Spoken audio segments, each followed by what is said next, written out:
February 4th, the Jets are in Denver facing the Avalanche. What are your thoughts on this game?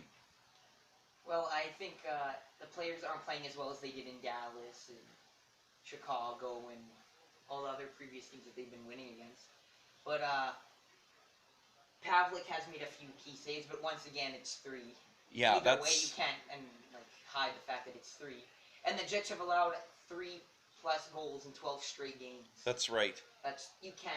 In 12 of Yeah. their last 12 games, they've let 3 goals or more in, which is just 3+. not, and it's not that we're bashing Pavlik. We're just speaking truth. You can say it's defensemen. You could blame Santa Claus if you want.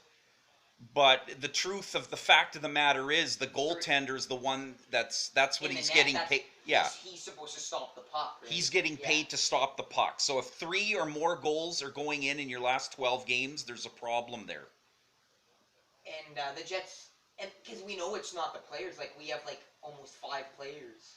Yeah. That are over at 20 goals. And Wheeler needs one more goal to get to 20. I think so, yeah. And there's only 5 teams right now in the NHL with that many players. Well, everyone, it's not scoring.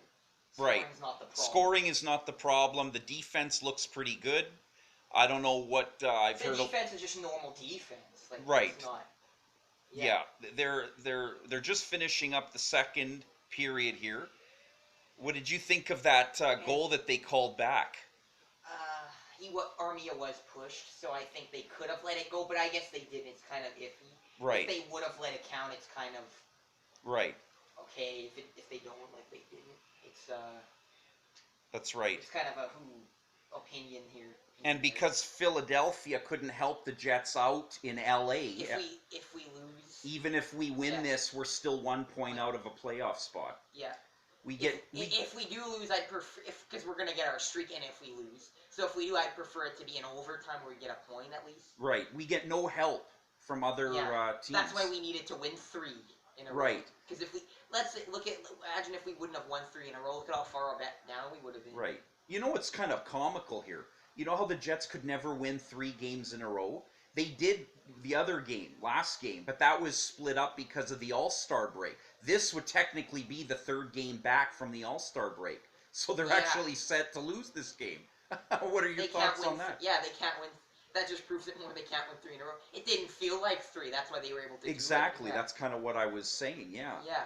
And I don't know what the loyalty is with this team. It's like it's about the money. As long as they're making money, charging hundreds of dollars for tickets. There's no reason why you wouldn't change up a goal, even try it. Yeah, they don't want to get rid of Pavlik. I don't get that. He is the best out of the 3 you have now, but you should still get rid of him. He's inconsistent. He's very... yes, he'll make a few good saves. I'm not taking that away from him. Right. But he'll let in other ones that are not that good. Yeah. Oh, he made amazing saves in this game today. Amazing save, but then he'll go and let in the one where I think it was their second goal. I can't even remember. He couldn't see. He was on his knees looking in the complete. They had an open net on the other side. He'll do something like that, and then 5 minutes later he's making an Ed Belfour type save. It's just unbelievable. Yeah. But that's not perfect. If you're inconsistent, 3+ goals a game, that's just not going to win. You're not going to win. To go far in the playoffs, you need a strong goalie. That's right. That will let in less than 3. Players are going to mess up. No player is 100% perfect. No player is 100% perfect. Yeah. None. They're going to. You need a goalie to bail you out on those situations. And Pavlik doesn't do that enough. He doesn't. That's right. He doesn't do that enough. If they mess up, good luck. But there's a lot of Pavlik love out there. They'll defend it. Anyone will defend. Even in previous comments, they defend him. They defend Pavlik. But then they feel stupid when you call them out on it, so then they say, well, no, I'm not. They have excuses. Everything's excuses, Right. Because they know we should have got rid of Pavlik. So then they have to think, well, there must be a reason. It's not really his fault. They used to knock you for knocking Hellebuck. I remember that. But now that he's gone, no one will do it now. Now Hellebuck was no good. Yeah, he is bad because they do it. But he was great. You were wrong when he was being used. Yeah.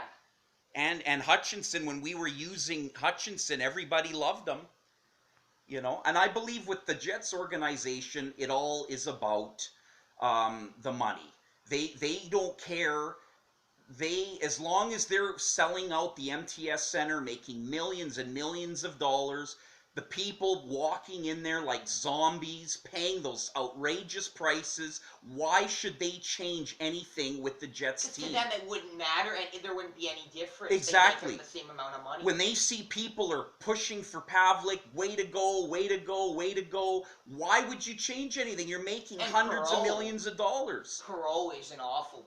Perot is as useless now, as... whether or not he's a truly bad player, or if it's just with the Jets, I don't know. But either way, it doesn't matter to us. He sucks with the Jets. He does. Perot, maybe he's just not clicking with the Jets players, but whatever the reason is, the guy can't even hit the net. Like, it's like a 5-on-4 all the time when he's on the ice.